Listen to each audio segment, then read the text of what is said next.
জিম্বাবুয়ের বিপক্ষে বাংলাদেশ দলের সামনে এবার টেস্ট সিরিজ বাঁচানোর লড়াই। দেশের মাটিতে মান বাঁচাতে দ্বিতীয় ম্যাচের স্কোয়াডে বেশ ওলটপালট করেছে ম্যানেজমেন্ট। তবে সেই পরিকল্পনা ঠিক কতটা কাজে দেবে তা নিয়ে এখনও সন্দেহ রয়েছে। তবে আশার কথা হলো ঘরোয়া আসরে রানের জোয়ার বইয়ে দেওয়া ওপেনার এনামুল হক বিজয় তিনি ফিরেছেন। এদিকে অভিষেক হচ্ছে স্পিনার তানভীর ইসলামেরও। বাংলাদেশের ক্রিকেট যেন ব্রেক ফেল করা গাড়ি, কিছুতেই ট্র্যাকে রাখা যাচ্ছে না, যার সবচেয়ে বড় প্রভাব জাতীয় দলের পারফরম্যান্সে। র্যাঙ্কিংয়ে পিছিয়ে পড়া ভাঙাচোরা জিম্বাবুয়ের কাছে টেস্টে নাস্তানাবুদ হওয়ার মতো পরিণতি বরণ করে নিতে হয়েছে সিলেটে। চোখ রাঙাচ্ছে হোয়াইট ওয়াশও। প্রথম ম্যাচে হারের পর সমালোচনায় বিদ্ধ দল, আবার মাঠের বাইরেও নানা ঘটনায় উত্তাল ক্রিকেটাঙ্গন। ঢাকায় বোর্ডকে ঘিরে নানামুখী বিতর্ক কিংবা আম্পায়ারদের সঙ্গে ক্রিকেটারদের মুখোমুখি অবস্থানের খবর চট্টগ্রামে অবস্থানরত ন্যাশনাল টিমকেও করে তুলছে অস্থির। মান বাঁচানোর ম্যাচের আগে এগুলো নিয়েও ভাবতে হচ্ছে কোচকে। মনোযোগে বিঘ্ন ঘটায় এমন বিষয় থেকে ক্রিকেটারদের দূরে রাখা আমাদের দায়িত্ব। এই 5 দিন যাতে বাইরের কোনো কিছু প্রভাব ফেলতে না পারে সেটা চেষ্টা করা হবে। আমি চাই দল ইতিবাচক ক্রিকেট খেলুক, কোনো মতে 200 রান করার মাইন্ডসেট রাখতে চাই না। আমরা যেখানে পৌঁছাতে চাই তাতে সময় লাগবে।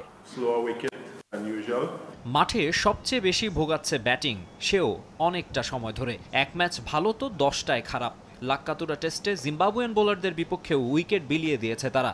সাগরিকায় তাই ব্যাটিংয়ে বাড়তি অনুশীলন। মাঠের প্রতিটি কোণে প্রত্যেকে ব্যাট হাতে ঝালিয়ে নেন নিজেকে। একাদশে যিনি থাকবেন তিনি তো বটেই, যিনি জায়গা পাবেন না তিনিও। তবুও সেকেন্ড টেস্টে ব্যাটিং লাইন আপ লম্বা করতে চাইছে না টিম ম্যানেজমেন্ট। বেশ কিছু বাজে শট ছিল, সফট ডিসমিসালও ছিল। সামনে এগোতে হলে এসব জায়গায় উন্নতি করতে হবে। হয় 3 পেসার অথবা 2 স্পিনার, নয়তো 3 স্পিনার এবং 2 পেসার খেলানো হবে। তবে চূড়ান্ত সিদ্ধান্তের বিষয়ে এখনই বলতে পারছি না। তবে একাদশে পরিবর্তন অবধারিত। টানা অফ ফর্মের পরও গুরুত্বপূর্ণ পজিশনে খেলা মুশফিকুর রহিমের ওপর অগাধ আস্থা সবার। পিএসএলে যাওয়া নাহিদ রানা আর জাকির হাসানের পরিবর্তে স্কোয়াডে এনামুল হক বিজয় ও তানভীর ইসলাম। অভিষেকের ক্ষণ গুনছেন তানজিম সাকিব। তবে চট্টগ্রামের ব্যাটিং ফ্রেন্ডলি উইকেটে বোলারদের যে চ্যালেঞ্জ বাড়ছে তা আর বলার অপেক্ষা রাখে না। উইকেট হার্ড ফ্ল্যাট, কিছুটা টার্ন পেলে আমাদের জন্য ভালো হবে। নাহিদ রানা চলে যাওয়ায় দলের গতি কমেছে, তবে শক্তি কমেছে বলবো না। জিম্বাবুয়ের হিসেবটা একেবারে ভিন্ন। সুসময় ফেরানোর স্বপ্ন দেখা আফ্রিকান দলটির জন্য সিলেট টেস্টে জয় সেলিব্রেট করার মতো ঘটনা। তারা বেশ নির্ভার। হাসি সবচেয়ে চওড়া গত ম্যাচ জয়ের নায়ক পেসার ব্লেসিং মুজারাবানির মুখে। চট্টগ্রামেও এই হাসি ধরে রাখতে পারবে বিশ্বাস তাদের। ভিনদেশে টেস্ট সিরিজ জয়ের চেয়ে এই মুহূর্তে কাঙ্ক্ষিত আর কি হতে পারে জিম্বাবুয়ানদের জন্য? সিলেটের জয়ে দলের মধ্যে দারুণ পরিবেশ তৈরি হয়েছে, তবে বাড়তি চাপ নেওয়া বা সিরিজ জয়ের জন্য অস্থির হয়ে ওঠা মোটেও ঠিক হবে না। নিজেদের পরিকল্পনা আর প্রক্রিয়া ঠিক রেখে এগোতে হবে।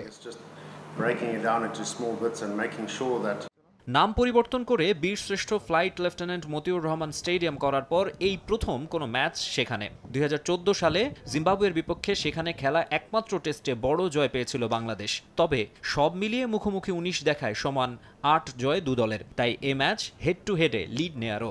যদিও সব হিসেবে পানি ঢেলে দিতে পারে বৃষ্টি।